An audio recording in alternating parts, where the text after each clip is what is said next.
Look, a redhead. Staring contest.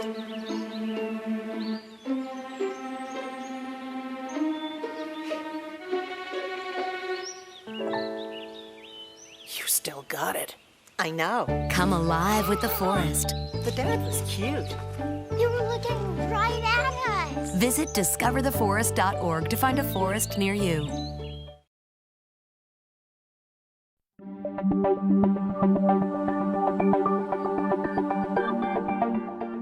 In Fairfield County, something new comes across my desk every day. Crimes are committed, cases are solved, and a community is made safe by the hardworking employees of the Fairfield County Sheriff's Office.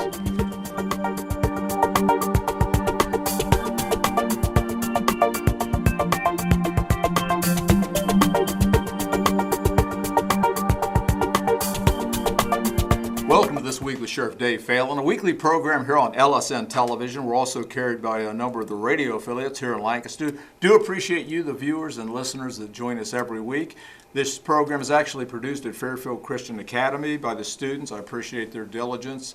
Behind the scenes, Kelly Roberts, our executive producer, lines the guests up, gets a lot of the questions together, and I do appreciate her work behind the scenes. Next couple weeks, we've got a great guest. Kyle Witt. Hi, Sheriff. Good to see you. Good to see you, too. Kyle Witt is the prosecutor-elect here in Fairfield County and just came off a primary, and you'll be taking the reins here in January.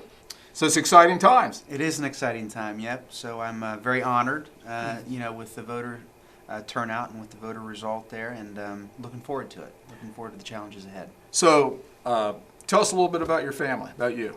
Well, I'm married. My lovely wife, Sarah. We've been married it'll be our 6th anniversary here coming up in July. And we have 3 small boys, Noah, Isaac, we call him Ike, but Noah, Ike, and Aaron. Yeah. And so none of them are in school yet, so they keep us very busy. Right. And we're chasing after them and everything, but it's fun. And you got great neighbors. We do have great neighbors, yeah. All over. By the way, Kyle and I are neighbors, and then Randall, the city prosecutor, law director, is also city prosecutor, yeah. Also on the other side of you. Yes, we've got a lot of legal skills up there in that. And not a rowdy neighborhood. No, it's not a rowdy neighborhood. Let's hope not yet, anyway. So, why? So you're an attorney. What made you decide to go into law? Well, I was always drawn to, I was always enjoyed academic pursuits and always thought that I would like to be a professional of some type. And right. The hard sciences never appealed to me. I was never any good at biology or chemistry, so that kind of left law as a default. But I've always been interested in reading, writing, history, and political science, things of that nature. So law seemed to be a good fit, and I liked the idea of engaging in a profession where I could exercise some independent judgment and really kind of take control of my own future, So I like that independence. Yeah, and I've always kind of thought if I was going to be an attorney, I would rather be the prosecutor as opposed to the defense attorney. Well, it's strange the way life works sometimes. Going into law school, I never really anticipated even going into the criminal field. Okay. And I did take a couple criminal law classes in law school, and it was always interesting to an extent, but I never really pegged myself as a prosecutor. I suppose if you would have asked me prosecutor versus defense attorney, I would have said prosecutor, but I thought I might be, advising businesses or, doing estate planning or something like that. But as life takes you down a certain path, and I ended up landing a job here in Lancaster as a prosecutor, and the rest is history, so to speak, and it's just really been a great fit for me. I've enjoyed my time in the courtroom and enjoy supporting law enforcement and working with them to try and achieve justice for the people of this county and the people of Lancaster. So it's been a great fit for me. So you've been with the city prosecutor's office for 10 years. Yeah, not quite, but almost 10. Uh-huh. I was first hired in 2006. Okay. By it was then law director, now Judge Terry Vandervoort. Right.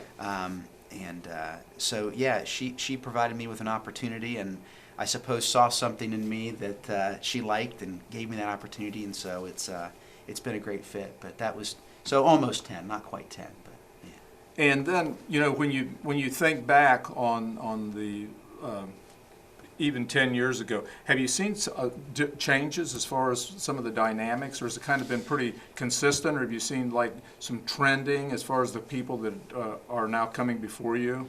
Well, I mean, you always see. We have. Are you talking about like problems or issues? Yeah, that like we see issues. Or you see like maybe more impaired drivers, maybe more drug-related cases. Have this kind of dynamics changed, or have they been pretty consistent? Well, I mean, certainly, I think the public is well aware, but certainly the opiate crisis is a continuing problem. If I look back 10 years ago, I think it was getting off the ground. I mean, it was an ever-increasing problem, and it's just been a persistent and really compelling issue that confronts everybody. I mean, it confronts law enforcement, prosecutors, judges. I mean, schools. It confronts everybody. That's probably the most notable development over the last 10 years is the continuing opiate crisis and how we deal with that. But yes, I mean, impaired driving, we are seeing new trends in that.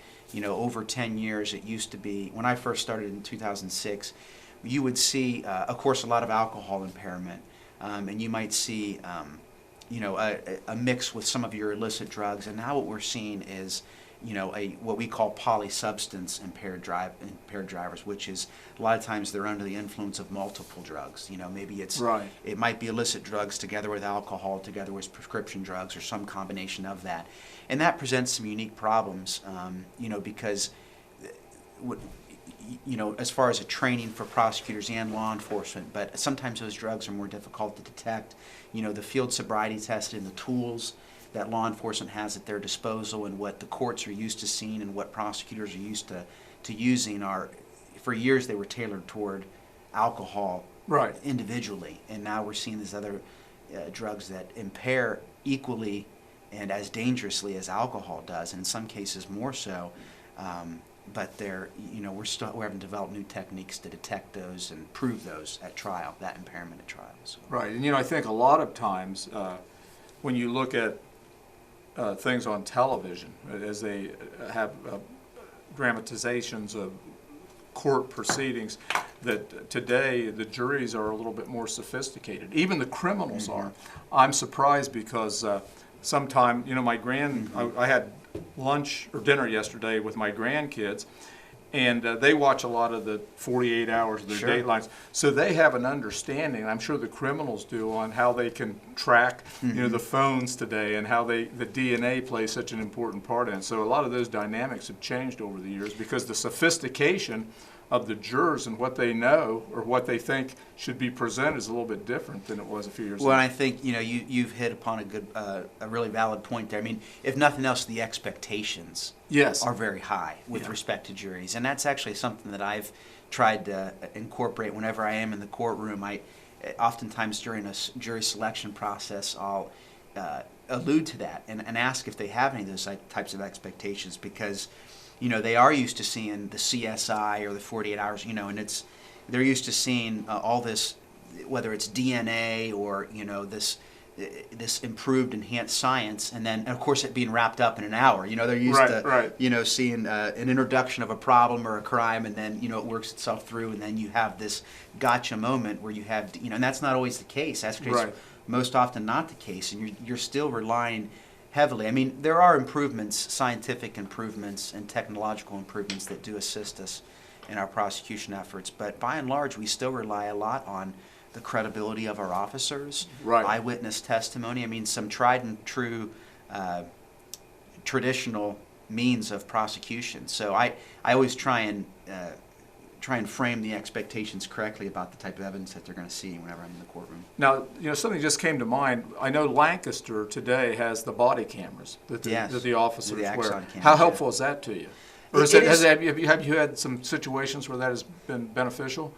I think it's very beneficial for prosecution. I bet if you would ask, I'll say 9 out of 10 officers, but I think they would agree too. I mean, I don't know what your feelings are on it, but I think that the attack generally in a criminal case is a defense attorney's attacking the credibility of the law enforcement officer. That's what they have to do in order to try and create that doubt or that reasonable doubt and try and get a defense for their client.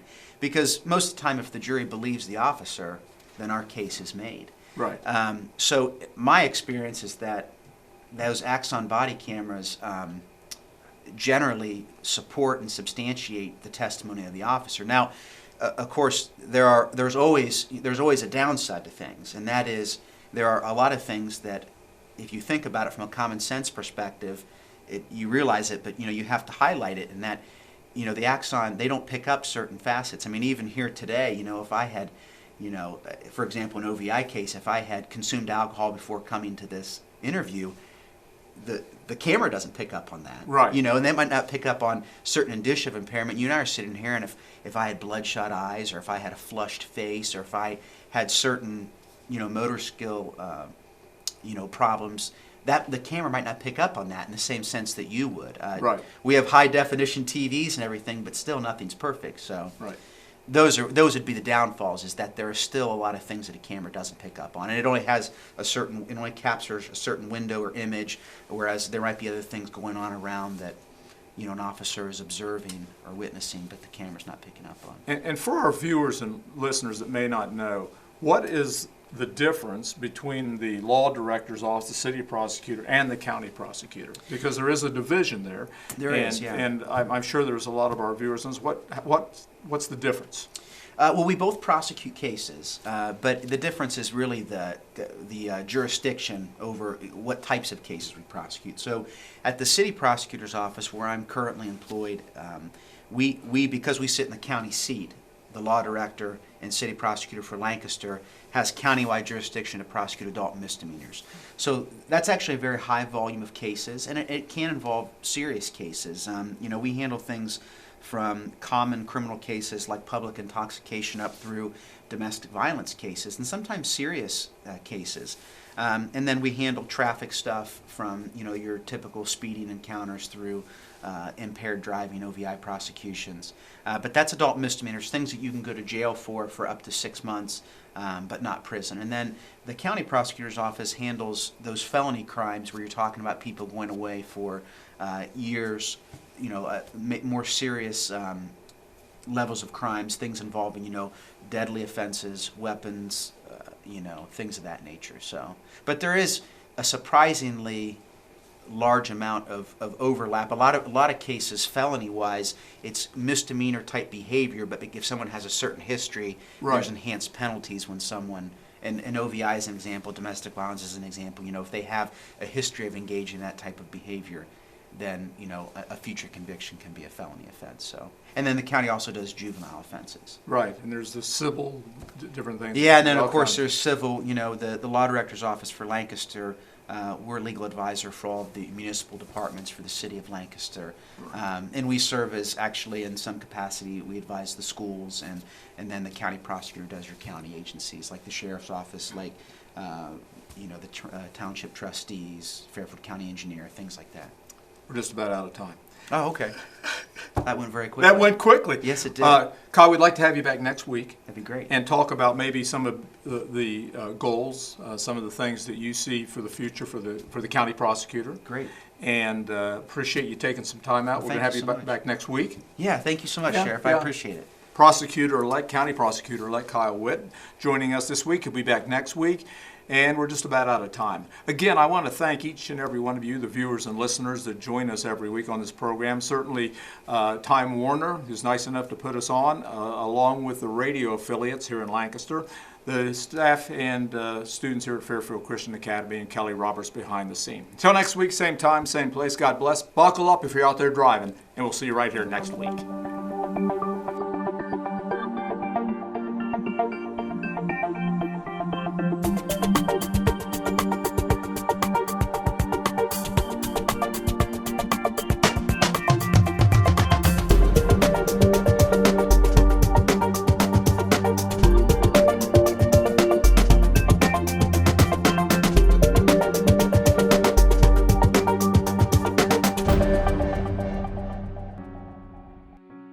These waters were woven into the culture of Native American tribes.